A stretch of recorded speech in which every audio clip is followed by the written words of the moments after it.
Hello, kids. Before I get into the news, I got a lot of it because I didn't read it last week. So if I repeating any of the news that I've already done last week, which I don't really remember what I did, I know I could go back and watch it.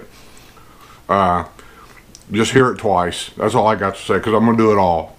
Before I do that, for those of you up north in the cold weather, I just got back from all that. Just want to show you the difference up there to down here, and this will make you really jealous of the southern warm. It's strawberry picking time down here. My wife came home with a huge bag of these strawberries yesterday to make strawberry shortcake for me.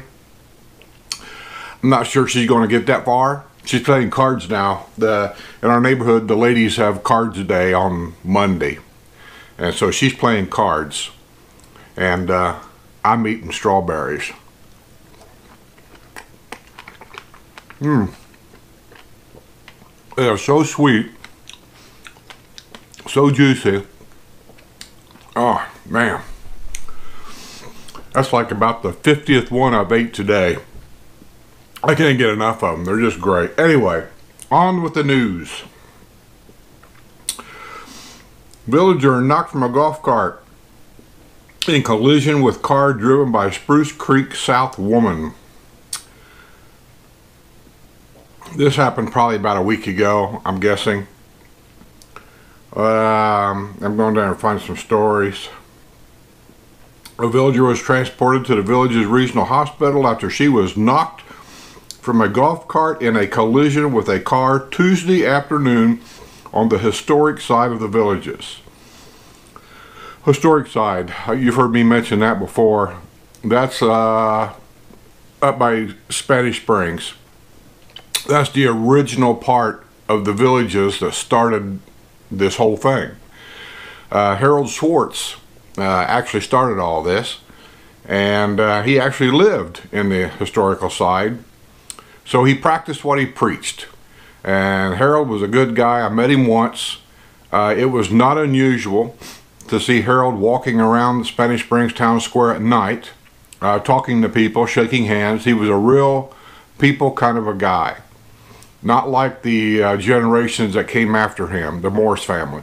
And I'm not putting the Morris family down, don't get me wrong. But the Morris family is more of a corporate family. It's all business. They're in the real estate business. And that's what they do. Buy land, develop it, sell it, or lease it. They own everything in every town square. They lease all them buildings out. And that's what they are. They're a real estate development company. Harold was different. He was more of a people person. To him, when he first started the villages, of course it wasn't called the villages back then, but when he first started it, it was all about people and having a good retirement. And the way he put it was somebody on a Chevrolet budget living like a millionaire.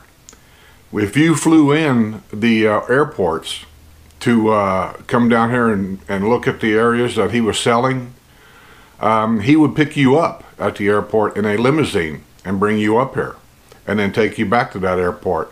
I mean, Harold was, the way he approached it was totally different. And that's just the way it was back then. Anyway, Spruce Creek is another retirement community next to the villages. So us being open to the public like we are, she was probably over here shopping or whatever. And these people that's not used to being in an area that's golf cart community like we are, you got to be very careful. These cars, they cross that white, solid white line on the right side of the road into the golf cart paths all the time. It's like they think that's part of the road or something. I don't know. They don't realize, I suppose, the law says you are not allowed to cross a solid white line. And they do it all the time. So you got to be very careful in the wintertime down here. You just do. So if you come down on a lifestyle visit and you've got the golf carts, anywhere where you're sharing the road with a car, I can't express it enough. Just be careful. Watch your mirrors. The guy coming up behind you. Watch your mirrors. the road rules are the same for you as they are a car.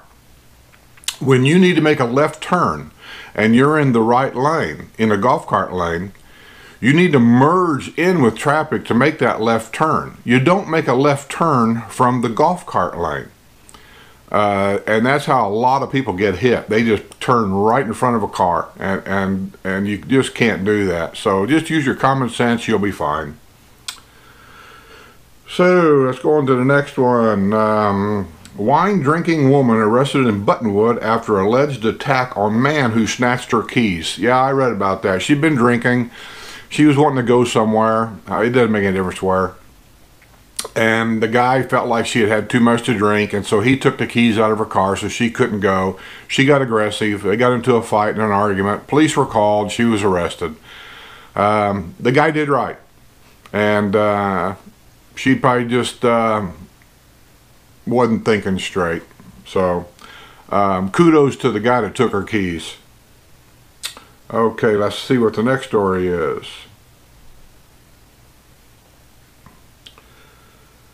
Ooh, villager and her dog survived close call when an SUV barrels into the postal station. I like that word, barrels into the postal station. But it happened. I mean, you could get killed. I mean, she was at the postal station with her dog to get her mail, I assume. A lot of people like to use the postal stations for a dog poop station, and then they don't pick it up. So, you know, I don't know what she was doing there. Probably to get her mail, I'm going to assume. And some lady came down there and hit the gas instead of the brake. I don't know, but she ended up jumping the curb over the sidewalk and into the postal station. So, yeah, she was lucky she didn't get hit. Registered sex offender arrested in parking lot at MVP Athletic Club at Brownwood. Yeah, at MVP Club is almost right downtown Brownwood, and apparently this numbnuts was out in the parking lot. Who knows what? Let me see if I can find more on the story. These sex offenders they just disgust me. Registered sex offender was arrested Wednesday morning in the parking lot of MVP Athletic Club in Brownwood. Daniel Curtis Flynn, 36, of Summerfield, he didn't even live here, had been a passenger in a gold SUV that was pulled over by the Sumter County Sheriff's Deputy at about 10 a.m. on County Road 466A and Powell Road. During the traffic stop, the deputy determined that Flynn's driver's license was suspended due to failure to pay traffic fines. Flynn told the deputy he was aware his license was suspended. A short time later, the same deputy spotted Flynn behind the wheel of the SUV. The deputy said, "You know you're not supposed to be driving." Flynn attempted to offer the explanation. "I know, just dropped my girlfriend off at work and was looking for a parking space to park so a friend of mine could pick me up." Stupid.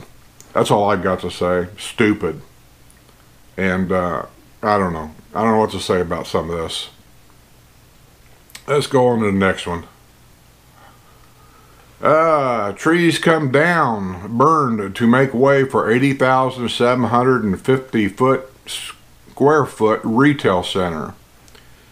I think that's the shopping center they're building over by Lady Lake over there on 27 and 441.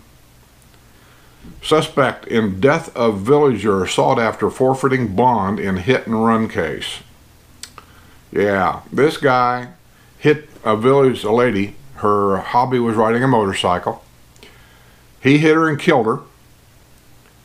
Who knows? I used to sometimes wonder about some of these people, where they come from, you know. His name is Jose Omar Azua, 34, of Leesburg, failed to show up at Lake County Court this week, where he is facing charges of vehicular homicide and leaving the scene of an accident. Not only did he hit her and kill her, he just drove off and left her there. Disgusting. He allegedly fled the scene of a crash August 20th, 2016, that claimed the life of 54-year-old Lori Dudley, who had been riding a motorcycle at U.S. Highway 27 and Tally Road in Leesburg. She later died at the Leesburg Medical Center. Judge Don Briggs on Thursday ordered that Azua's $35,000 bond be forfeited And once he is found, Azua is to be jailed without bond. Good luck on finding the guy. I hope you do, but I doubt it. I don't know why they let these people go. I had to put them in jail and leave them there to their court date.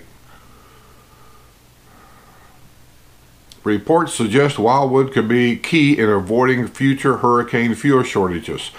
When we had Hurricane Irma, one of the things was, because I thought about leaving myself, but I didn't. I mean, that's the kind of mental guy I am.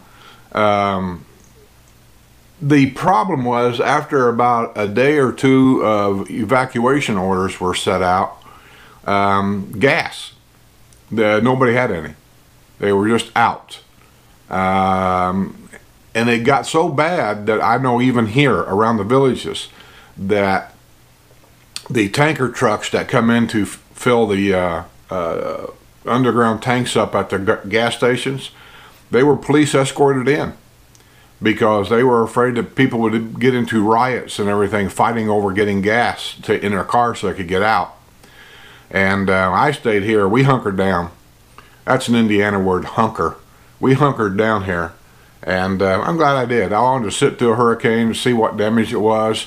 Anyway, they're talking about making Wildwood a place to stop a lot of that. I don't know if they're talking about building, and I'm just suggesting here that they might be talking about building a huge storage tank to store gas in for emergency purposes, and that could help out a lot. Winner of Rotary's Chili Cook-Off spills secret about seasoning techniques. Oh yeah, that's a big deal here. They have the Rotary Club has a cook-off in Sumter Landings in the wintertime. I think it's around the first week of February. And for like a $5 admission, then you can go around and sample everybody's chili. It's a big event. I've been wanting to go to it myself, but I can never get in. Believe it or not, the town square itself is just packed, and I don't like fighting crowds. And I'm getting to my age where I just don't want to fight crowds about anything. And last time I went up there, I brought the golf cart in off of Stillwater Trail. When you go in the tunnel underneath of Morris Boulevard, you basically come up kind of in the Winn-Dixie parking lot right there. And that's where it started. The Winn-Dixie parking lot was jam-packed full. And we tried to get down the road to get downtown to the square to find a place to park down there and walk around. Couldn't. The streets were jam-packed. People weren't moving. You would have thought that there was some kind of major emergency going on. I just turned around and went home. And I haven't been back up there since. So when people start talking about crowds, yeah, in the wintertime we got crowds. All right, let's go on to the next one and see what we got. Here we go. Ex-employee at Premier Medical Associates arrested after obtaining pills with stolen prescription pad. For some reason that sounds familiar to me. I think I've read that to you before. I just forgot to delete it. Villager arrested after leaving scene of mishap in which passenger falls from golf cart. Yeah, I think I read that before too.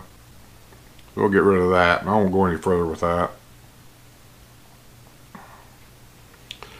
Coyotes getting more brazen as villagers reporting more sightings.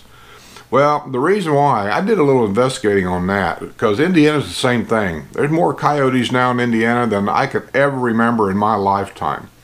It all went back to when we did away with the wolves, and they had an exterminating program to exterminate the wolves. And there was no hunting season for wolves. It was open season. Farmers could kill them for any reason, and they were exterminated. Well, the wolves actually kept the coyote packs under control. And now that we don't have any wolves, the coyotes are just breeding, and they're just taking over everybody's territory, including the wolves.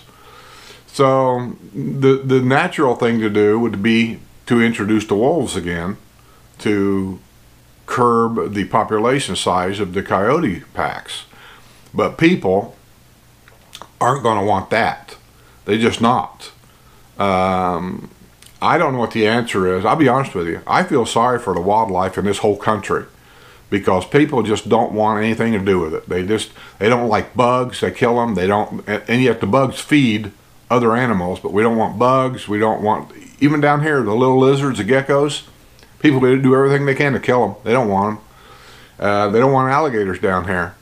I heard a guy say once, he said, I don't even know why they keep alligators around. He said, they're totally useless. They ought to just kill them all. I don't get it. I just don't understand it. They were here first. We invaded their territory, but yet we want to kill them. But hey, we did the same thing to the Indians, didn't we? Villager accused in rental ripoff of snowbirds enters plea in fraud theft case. That's a lady, remember? She rented her house out that didn't belong to her. It belonged to her ex-husband. And then she didn't return the money because they couldn't get in the house and all this and that. They filed charges on her on 65 and older. She has multiple charges brought up. Believe it or not, she actually went to court and pled not guilty. I'm not sure how that's going to work, but I'll try to keep you informed as it comes out. Bookkeeper arrested after embezzling nearly $200,000 from medical provider at Lake Sumter Landing. That is, I don't know, unforgivable. A bookkeeper has been arrested after reportedly embezzling nearly $200,000 from a medical provider at Lake Sumter Landing.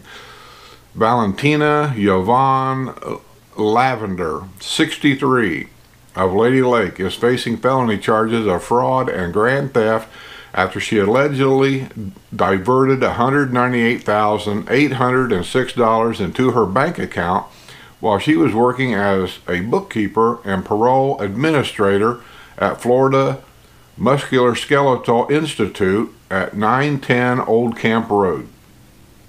Yeah, that's right downtown Sumter. She took the money between January 17th and November 22nd last year, according to a probable cause affidavit from the Sumter County Sheriff's Office.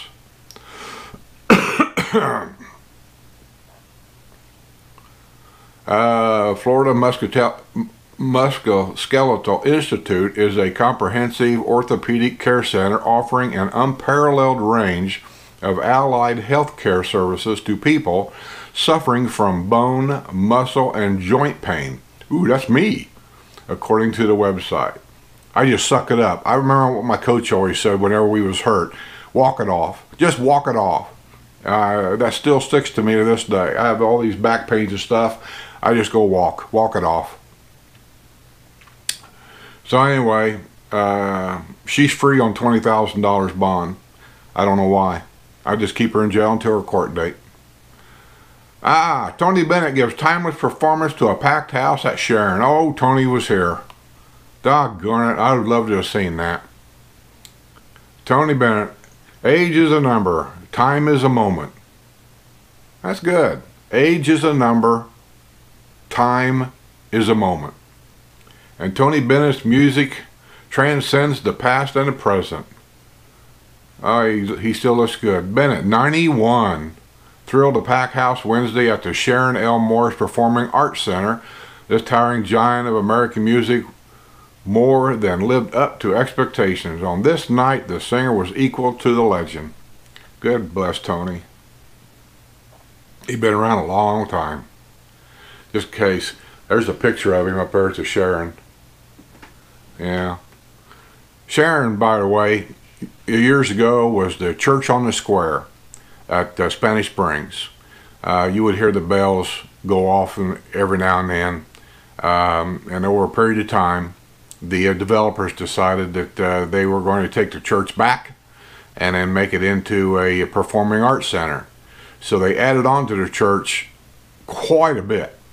They took quite a bit of the parking lot behind the church to add on to the Performing Arts Center. The Sharon Morris Performing Arts Center, for those of you who don't know, Morris Boulevard, the Morris family. Sharon was her mother. Sharon Morris Arts Theater. It's all named after the family. Also, if you go up there at Spanish Springs, you'll see in the corner of the square, you'll see like a pond. And in that pond is a statue of Harold Schwartz, a life-size statue commemorating him. Inside that statue is Harold's ashes. Just another known fact.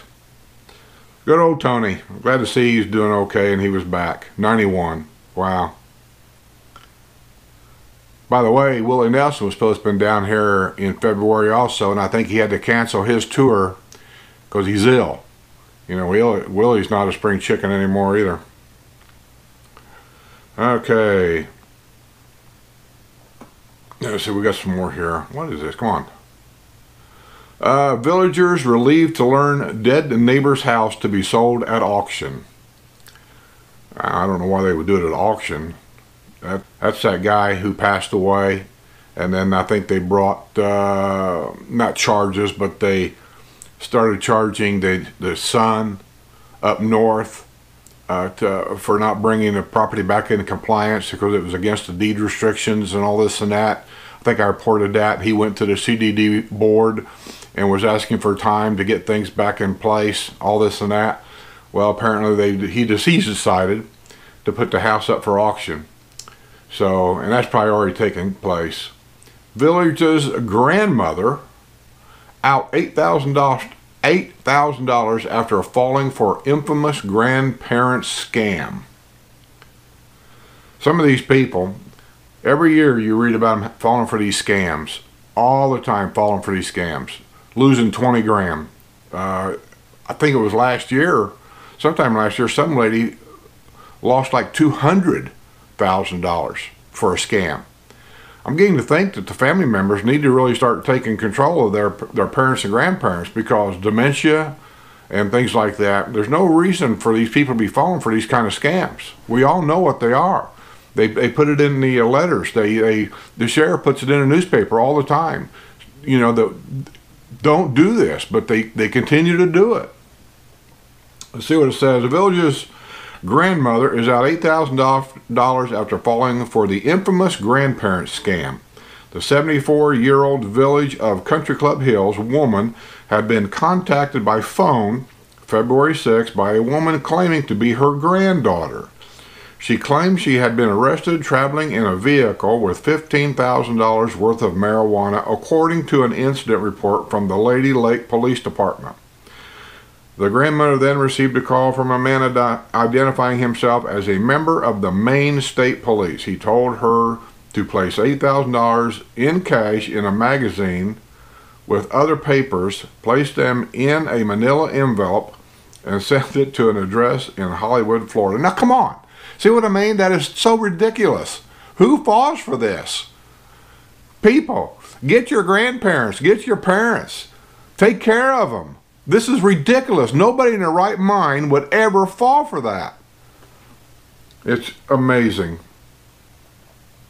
Okay, let's move on. Let's see what else we got here.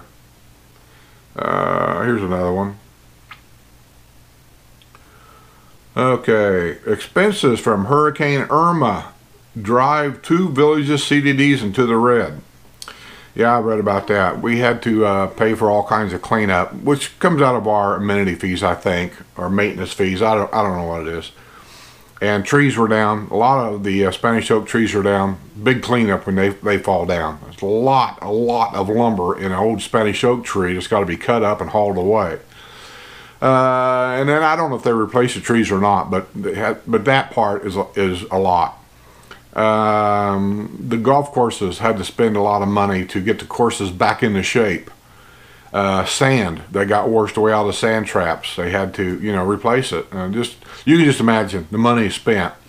And I think what they're referring to here, I read this article, is they think most of this money will be reimbursed to them from FEMA. I guess FEMA reimburses so much money for hurricane cleanup or whatever.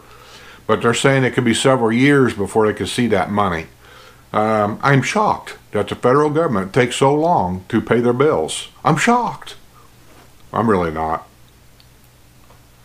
Villager's painting of her cat stolen from display at recreation center. That's another thing. We have a lot of artists in the villages, a lot. And I don't mean just painting. And there's different kinds of paintings. You got acrylic painting, you got watercolors, They got colored pencil classes that they do, and some of these people are very, very good. This isn't like your Aunt Millie sitting in a corner trying to paint a basket of fruit for the first time. Some of these people, and I'm telling you, I've seen them, they're very, very good, and they offer their paintings for sale and make a little money. And during one of these expositions, I guess you call it, at Hacienda Hills Country Club, or rec center up there, somebody walking through, and apparently this person wasn't either watching or maybe she wasn't there at the time, they picked her painting up and walked out with it. And it was a picture of her favorite cat. And apparently this picture was not for sale. And somebody took it. And now what they're afraid of is, because this ain't the first time this has happened, they're afraid that because of thieves, that they may not want to show their work anymore. That the artists here may decide that they're going to decline volunteering to show their work because people steal it. So they're just not going to go, and I don't blame them. I don't blame them. It's a shame that the rest of us have to pay a price for the lowlifes of this world. Yeah, I said it, lowlifes. So let's see what else we got. Here's another one. Resident disappointed in lack of support for widening popular route in the villages. Oh, I know what that is. Up around, and I can't think of the villages' names up there, but up around, it's up around Mulberry. It's up there a ways. There's a particular village up there that has a walking trail that goes through it. It's a pretty good sized walking trail, and it's all asphalt. And that's what made that village desirable for a lot of people back in the day when it was new to buy a home there, because of this walking trail. People wanted that. So they bought up there. Over the years, and I don't know how it ever got started, golf carts started using that trail to go from one end to the other. It's popular because it's basically a straight trail. There's not a lot of curves in it. They put a lot of curves in golf cart trails to kind of help keep the speed down. And that one's pretty well straight, so a lot of people use it. I don't think it's a designated golf cart trail. It's a walker's trail. So this guy is trying to get the CD, I think it's 2 up there, I won't swear to that, to get him to make it a golf cart trail and widen it. He wants it widened so that 2 carts can go down this trail side by side comfortably. And they're saying no, because the power lines across there has easements and right-of-ways and so on and so forth, and they can't widen it. They can't do anything with it. Like I said, I don't know how that's going to turn out either, but I do remember that was a walking trail. It was not a golf cart trail. So how the golf carts ended up driving on it years ago is, yeah, I don't know. Something must have happened there somewhere. It says, why are we paying to have someone at the guard gates if they're not there for security? This obviously is from a new person that's never been here before, that doesn't know how things are working around here.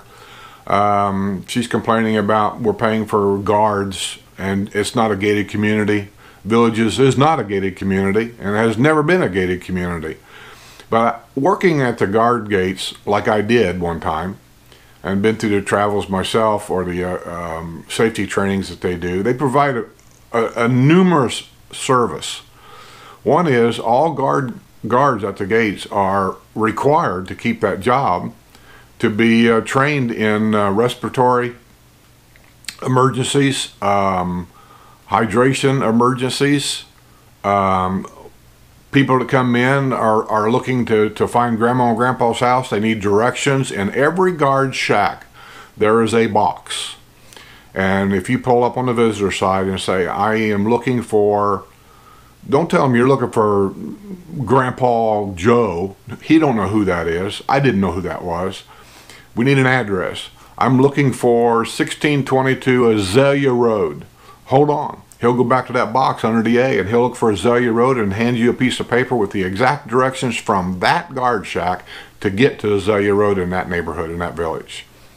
So they provide that service. The other service they provide, especially on the newer sides, all the golf carts crossing that road right there are behind the golf cart or the guard shack. He is supposed to look out that door, look to the left behind that guard shack to see to it that there's no golf carts crossing before he opens that gate and starts letting people through. Now, he has no control over the resident side because they have a card. The visitor side is the one he controls. He's also supposed to control how the cars go through there. You don't open the gate and let two cars go through there at the same time. You're supposed to kind of stagger them as they go through so they can merge without having a conflict. A lot of the guards really fall short on that. Really fall short. But there's a welcoming committee too. They're supposed to wave at you. They're supposed to get up and come to the door and smile. How are you? Welcome to the villages. Anything like that, you know, to welcome you here. They're there for emergency uses, like when there's a silver alert. An old person with Alzheimer's or dementia gets in a car and he leaves and he gets lost. It happens. And right away the sheriff's department will come around, or the home watch will come around, and they give you a paper with all the information, maybe the guy's picture on it, and those are inside that guard shack. And believe me, the guard shack's looking for that guy. That's how we find him generally. The other thing is, everybody has to come to a complete stop. I've heard all kinds of complaints about why this, why that, because there's digital cameras taking a picture of the front of your car and taking a picture of the back of your car. And that's for a lot of reasons. There's been a lot of people caught and arrested in the villages because of those cameras. They're there for safety reasons. And that's why he should come out with a little stop sign, make you stop. He'll open the gate and let you go. Have a nice day. The residents have to stop to flash that card. And they don't have to stop for very long. Just long enough to get that nice clear picture, and then they're gone. Emergency, and I'll tell you another one. Whenever a semi-truck or a large truck is coming through to deliver furniture to somebody's house they just bought, what he does right away is he gives them a paper they got to fill out. It's a very simple paper. Or you could fill it out. The guard could fill it out. Makes no difference. Who it is, what address are they going to, are you delivering or picking up? Because if they're picking up furniture, that's a concern too. Blah, blah, blah. As soon as he opens that gate and lets that truck go through, the guard gets on the phone right away, calls Home Watch or Community Watch, tells them who it is, what address are they going to, are they going in for a pickup or a delivery. Right away, Community Watch is being notified on his radio in the car, and he's going to go over to that neighborhood and he's going to make sure that truck is where he's supposed to be, and to make sure he's doing what he said he's supposed to be doing. And also to make sure when he drives through a neighborhood that trailer of his didn't cut a corner too quick and drive across somebody's yard, breaking sprinkler heads, putting ruts in the grass, because they'll pay for it to get it fixed. So they're watching after a lot of things. You never know. That guy could be lying, come in, steal a whole house full of furniture and drive away with it, and we let him do it. And then somebody be complaining about, why did you do that? So there's a lot of things that goes with that job that people just don't even know. I can tell you the sheriff of Sumter County has an office in our Community Watch building. And he uses our gates, our cameras, for a lot of things. So it's more than what you think it is. But yeah, they're there for a reason. I like it there for a reason, and I think they should remain there for a reason. All right, let's see what else we got. Here's another one.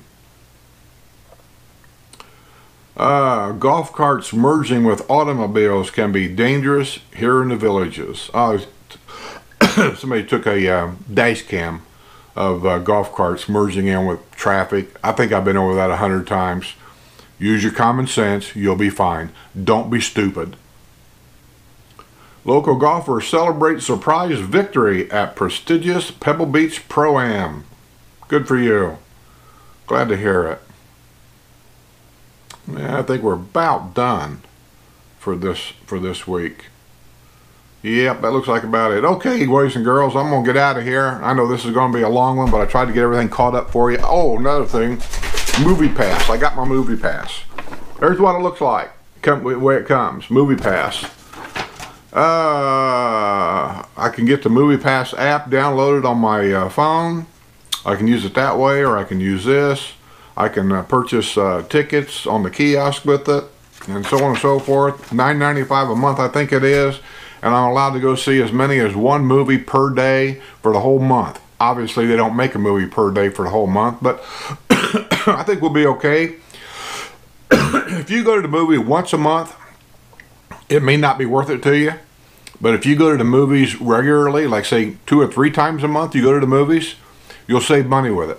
And it's good nationwide.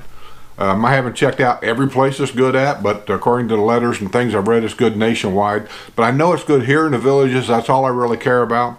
So I'll be taking advantage of it, and I'll let you know how it works out. But until then, have a great day. I'm glad to be back in the warm weather. Subscribe below. We're over 1,000. Thanks, everybody. I want to keep it there. I need to go a little more just to guarantee it'll be there February the 20th. Any questions, email them to me so I can keep them separated. And only thing I got to say on a glorious 85-degree day here in the villages, I'll catch you on the other side.